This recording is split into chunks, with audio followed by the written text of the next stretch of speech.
Oh boy, update 1.18 is out, and this is the first update in a long time that hasn't seemed to screw something up. Some stuff hasn't necessarily been fixed, but at least nothing's really gotten worse. Here we go, folks. This is what it is in like 3 different ways. For whatever reason, this particular update has like the in-game feature where you can go to like their online page. It has this update details 1.18, and then it has this, like the fancier version. So I figured to show the fancier version.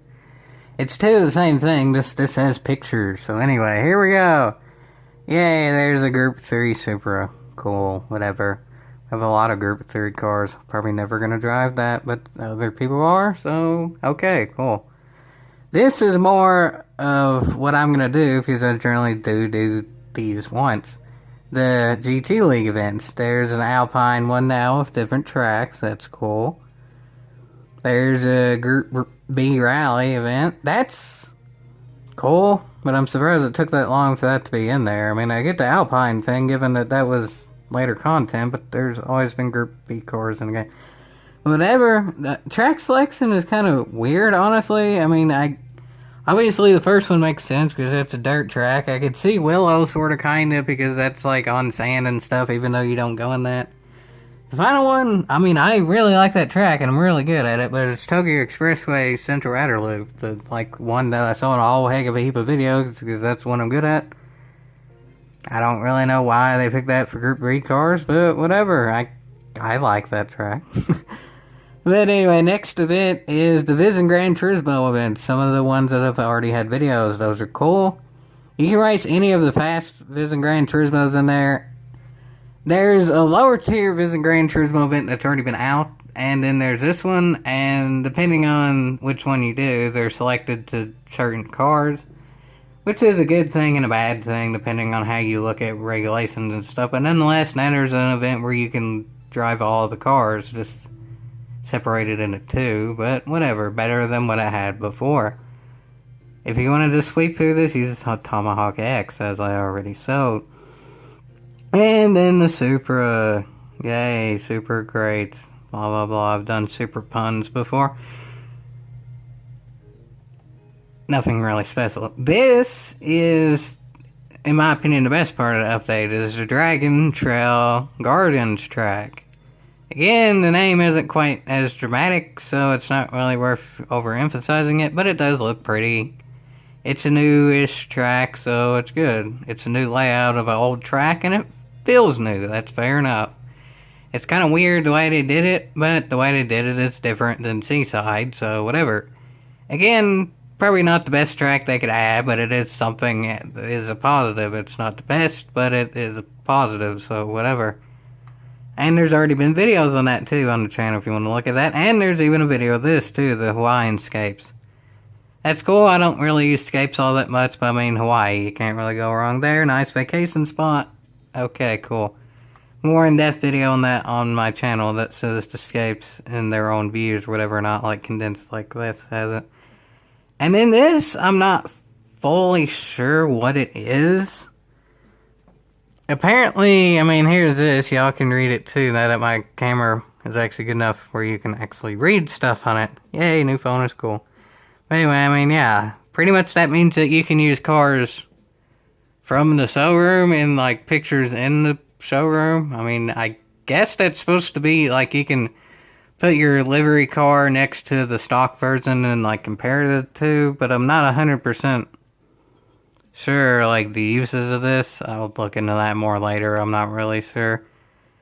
And then that's just more examples of it. And finally, they've added the Scuba. Again, I'll probably say that name wrong.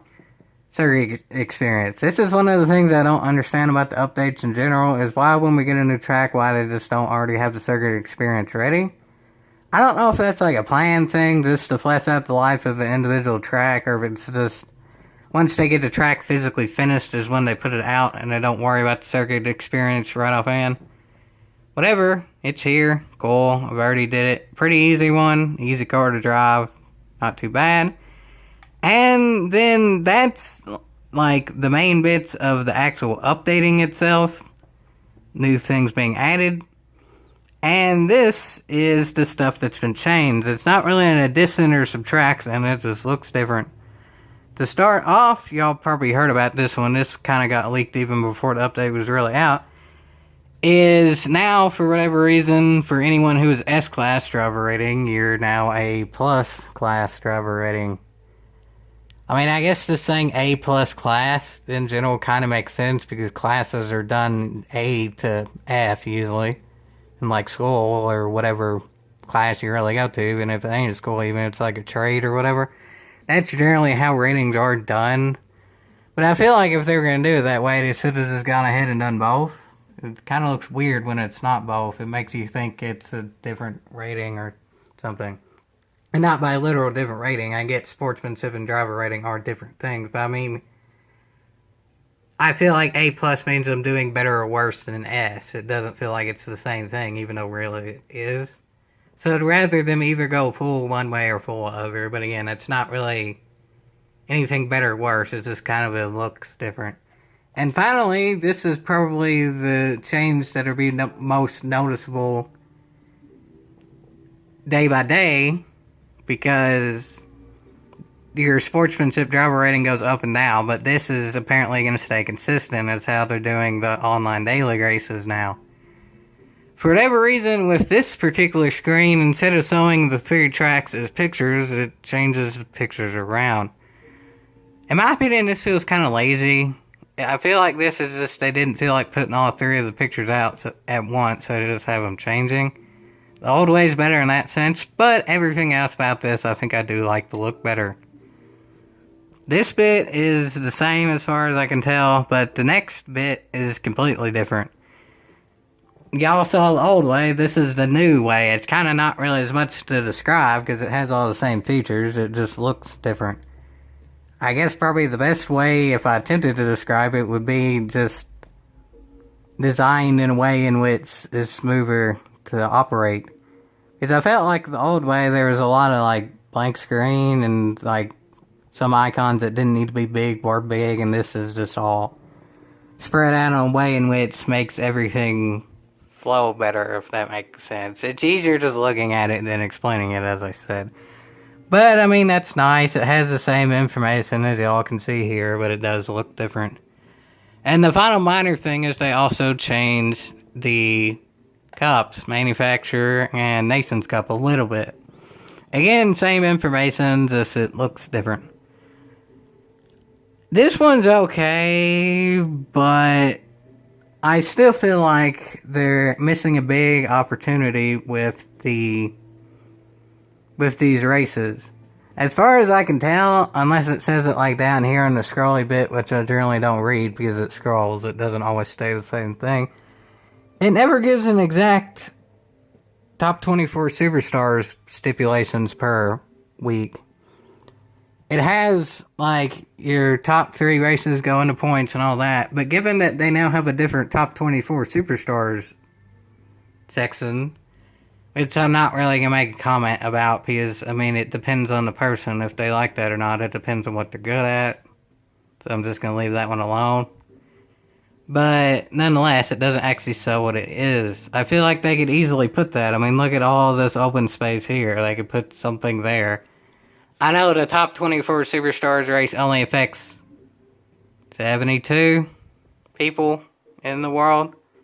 I mean, in theory, if it's a completely different manufacturer than Nathan's, it's 144, but realistically a lot of those people are the same people. But y'all get what I mean, it affects very few people. It would still be nice if they had it on there, because there's a whole heck of a heap of more people pay attention to it than it can actually get into it, so it'd be nice for everyone to know how it's formatted, so you can judge who's going to get in it, and like who to watch, like YouTube videos and stuff like that.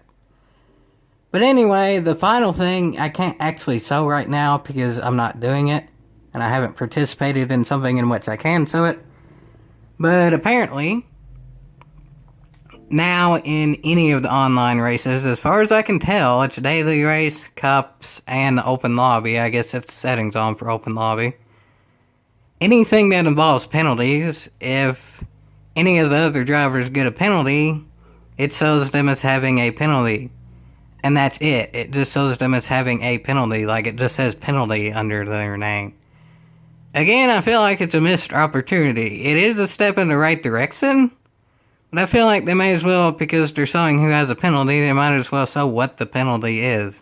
Like if someone has a 3-second penalty, it should say penalty and then 0:03 and then whatever the... I guess they could show whatever the decimal place is, but realistically it doesn't matter because the PD logic still hasn't been fixed yet where they don't know how to round. But either way, they should at least show it second by second instead of just saying penalty. It is a step in the right direction.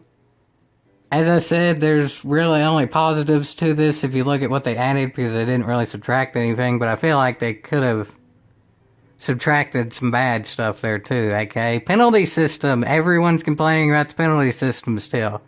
Literally, there's like a poll on GT Planet said the penalty system be changed or not, and it, last time I checked, it's literally 85% say it should, 10% say it should, and then like 5 say they don't care. When you get 85% of people want something changed, it's probably be changed, but whatever. It wasn't really changed for better or worse, it just wasn't changed at all, so... good, not great update, kind of forgettable, only one car. But at least this seems like a good pattern of, even though we already know the 12x12 car updates are over, at least we pretty much do know at this point there's going to be an update every month for at least this year. Even that this one's been called the April update and there's previous updates called the month updates as well. At least we know we have something new to expect every month. Will whatever new be completely good? It's possible to tell yet, but at least this is a step in the right direction. It's just still not there yet.